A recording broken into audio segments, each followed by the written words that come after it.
다음은 두 번째 방어기 이제 두 번째입니다. 합리화입니다.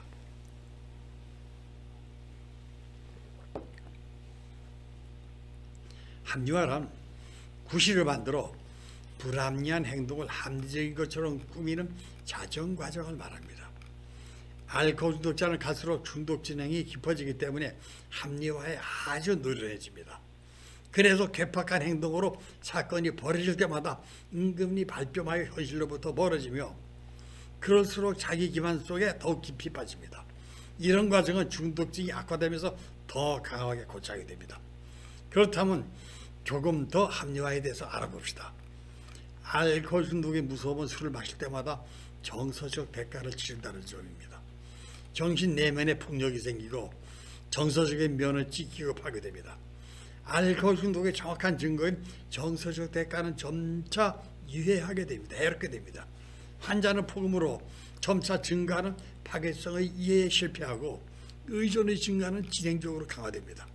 이런 감정적인 어려움은 무의식적으로 음주에 대한 강박적 중독으로 나타납니다.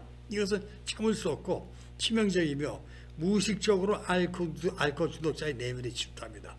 환자들은 정서적으로 무서운 감정 변화에 압도되고 이런 감정적 처벌에 저항하기 위하여 지적인 방어가 시작이 됩니다.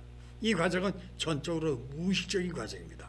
그것이 성공적으로 되기 위해서는 무의식적이어야만 합니다. 환자는 음주가 점점 더 불편해집니다.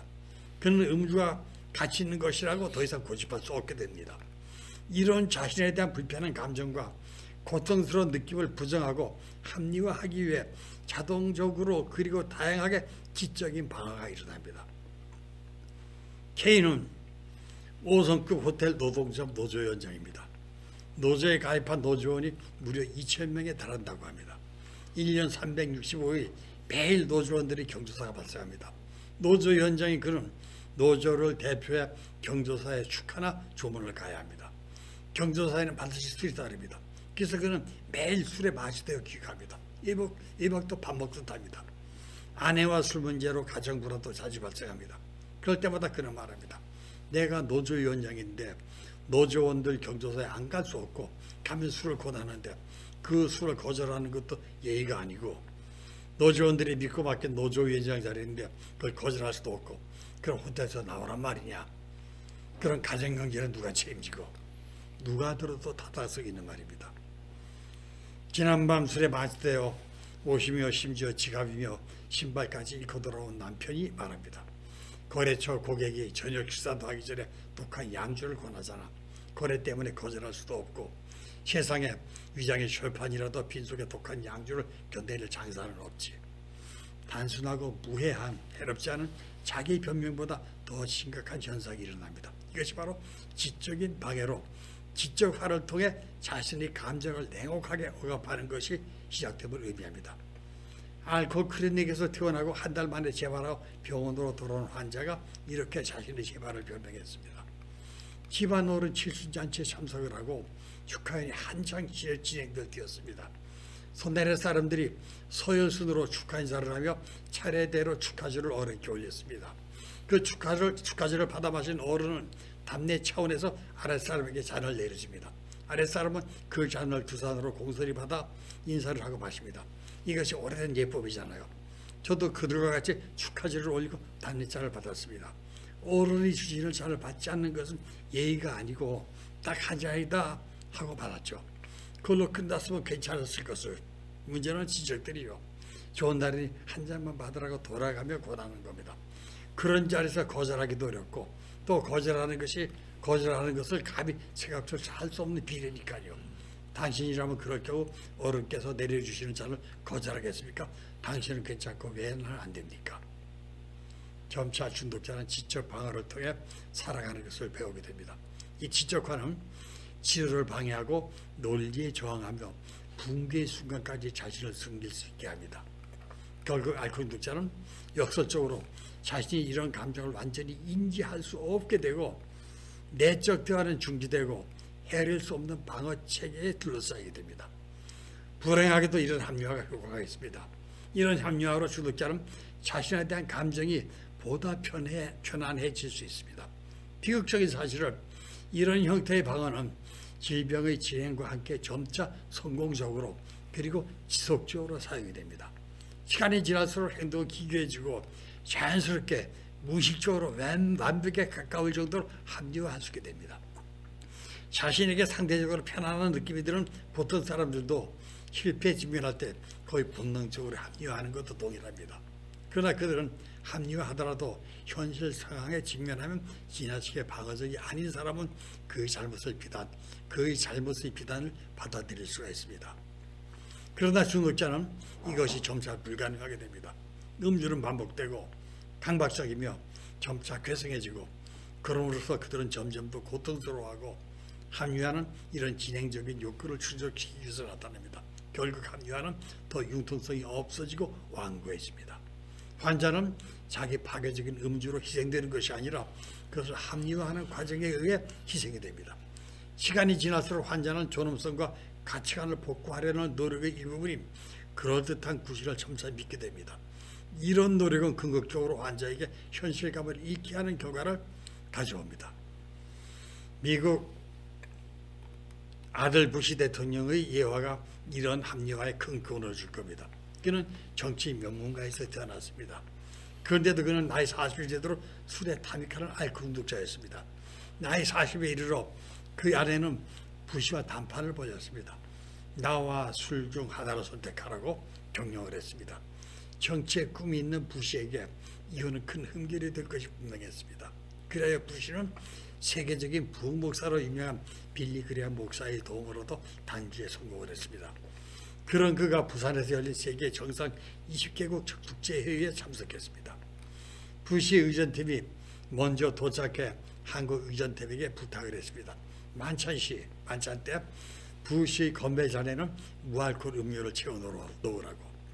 회의가 끝나고 만찬이 시작되었습니다. 건배사를 제안받은 부시는 준비된 잔을 들고 건배사를 했습니다. 그리고 잔을 입으로 가져갔습니다. 그러나 그는 술을 마시지 않았습니다. 입으로 가져간 잔을 도로 내려놓는 것이 아닙니까? 활짝 놀란 한국 의전팀이 자신들의 술질을 깨닫고 서둘러 무알코올 음료가 채워진 잔으로 바꿔놨습니다. 그제야 부시는 실컷 웃으면서 잔을 입으로 가져갔습니다. 한나라의 대통령이 국빈 만찬에서 건배주를 마시지 않는 것은 대통령직을 포기하는 것과 같다고 합리화에 익숙한 술꾼들은 주장하지 않을까요? 이런 경우라면 누구나 다 마실 것이 당연하다고. 합리화를 극복하고 대통령직을 훌륭히 수행한 대통령 부시의 죄가 우리 알코올 중독자들에게 시사하는 바가 크다고 할 수 있을 겁니다. 다음은 세 번째 방어기제, 투사입니다.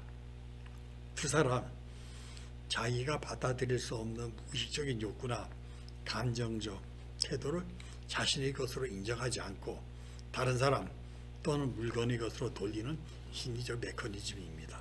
즉, 받아들일 수 없는 느낌이나 욕구를 자기 자신의 것으로 인식하기에 마음이 아픔으로 주관하고 자기 감정을 남에게 뒤집어 씌움으로써 자신을 편하게 지내게 되는 겁니다. 개인의 태도나 특성에 대해 다른 사람에게 무의식적으로 원인을 돌거나 또 자신의 감정, 태도를 다른 사람에게 전이시키는 심리현상을 말합니다. 투사란 자신의 성격, 감정, 행동 따위를 스스로 납득할 수 없거나 만족할 수 없는 조건을 가지고 있을 경우 그것을 다른 것의 탓으로 돌림으로써 자신은 그렇지 아니하다고 생각하라니 또는 그런 방어기제로 자신을 정당화하는 무의식적인 마음의 작용을 말합니다. 꽤나 이름 있는 전문 알코올 클리닉에서 일어난 일입니다.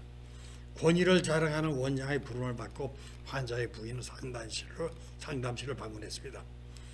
환자 부부 모두 고등교육을 받은 지성인이었고 환자는 대기업 중견 간부까지 지낸 사람이었습니다. 환자는 병원 순례가 수십 차례였습니다. 이번이 마지막이라고 큰 기대를 갖고 치료를 의뢰한 지 2개월이 될 무렵입니다. 환자의 첫 마디는 왜 이혼 안 해주느냐 하는 것이었습니다. 대부분의 환자는 이혼을 주장해도 상담가는 이혼을 만류하는 것이 상례입니다. 물론 이혼은 가급적이면 막아야 하겠지만 알코올 중독자와 이혼하는 것은 환자를 버리는 꼴이 되기 때문입니다. 술로 생활 능력을 상실한 알코올 중독자와의 이혼은 환자를 홈리스로 만드는 것과 다름이 없습니다. 실제 임상에서 만나는 많은 환자들은 가정이 없고 집도 없어 자의본으로 병원을 집처럼 이용하는 경우가 많습니다. 원장의 뜬금없는 말에 어이가 없어진 환자의 부인이 그 이유를 물었습니다.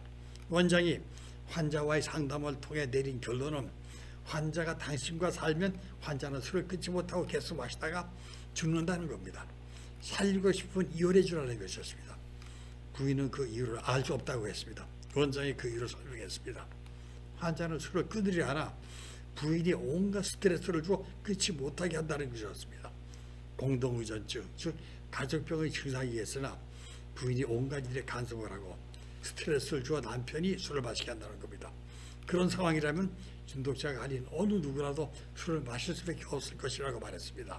예를 들어 생활 능력을 상실한 남편 대신 부인이 돈을 벌어야 합니다. 집에 있는 남편에게 부인은 1시간이 멀다 하고 남편의 거처를 확인하고 조금만 늦게 받으면 늦었다고 짜증을 내고 특별한 일이 없어도 항상 눈에 띄는 곳에 있어야 안심이 되고 용돈 때문에 자존심이 상하고 여자가 집안일 치우기는커녕 벗은 양말 한번 세척해 넣는 법도 없었고 립스틱을 찢어내 화장지는 아무 곳에나 버리고 자식 앞에 가장인 아빠 입장은 전혀 고려하지 않고 성질을 부리는 등 정상적인 남자도 그런 상황이면 술을 마시지 않고 도저히 견딜 수 없게 한다는 것입니다. 그러니까 남편을 살리고 싶다면 이혼해 주라는 겁니다. 그래서 중독자 사회에서 알코올 중독자에게 술을 먹이는 사람은 가장 가까운 사람이라고 하는 것이 아닐까요? 물론 알코올 중독자 가족의 공통된 증상인 조절망상, 자신이 환자의 행동을 조절하여 술을 끊어주려는 망상, 그래서 환자가 못 마시게 감시하고 통제하고, 이것이 조절망상입니다. 이 조절망상이 일종일 수는 있겠으나 전문의까지 속일 정도로 능숙하게 투사하여 자신의 음주 책임을 아내에게 떠는 게 대표적인 예라고 할 수 있을 겁니다. 두 사람 무의식적이면서도 행동으로 옮겨지는 강력한 방어 체계로 자기 혐오를 타인에게 떠넘겨 자신의 부당함을 줄이는 과정입니다. 알코올 중독자는 실제로 무엇이 일어나고 있는지 모릅니다. 무의식적으로 자신이 미울수록 그는 무의식 중에 미운 사람이 자신을 둘러싸고 있다고 여깁니다. 그들이 항상 자신의 일을 간섭합니다. 그들이 자신의 일을 그르쳐 자기를 어렵게 만든다고 생각합니다. 이런 것은 전반적인 인격과 즉각적인 기분에 따라 다양하게 표현됩니다. 알코올 중독자 주위 사람들, 가장 의미 있는 사람과 가장 가까운 사람들이 투사의 대상이 됩니다. 어떤 수단이든 그들에게 전해진 메시지는 당신이 나를 알코올 중독자로 알고 고치려고 하지만 나는 정상적인 사람이다 라는 뜻입니다.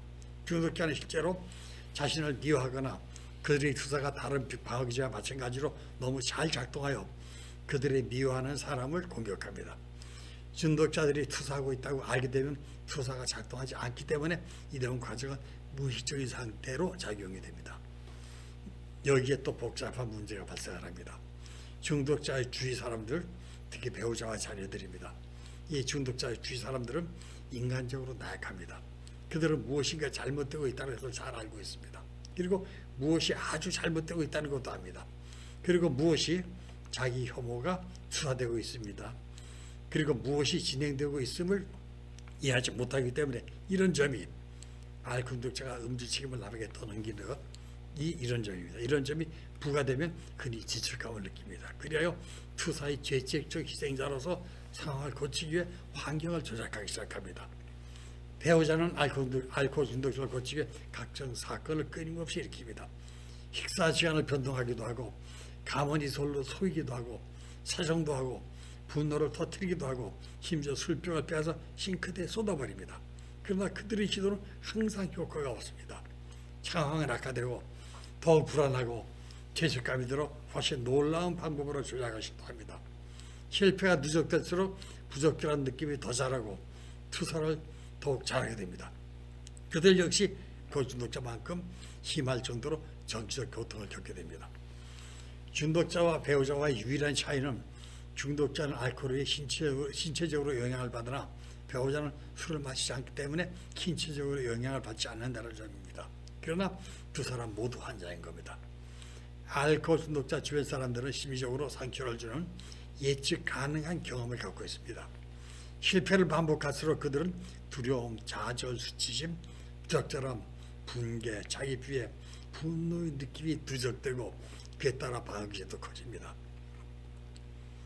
그들은 무가치함과 함께 이어받기 때문에 이런 느낌에 대한 방어로 합리화를 사용합니다.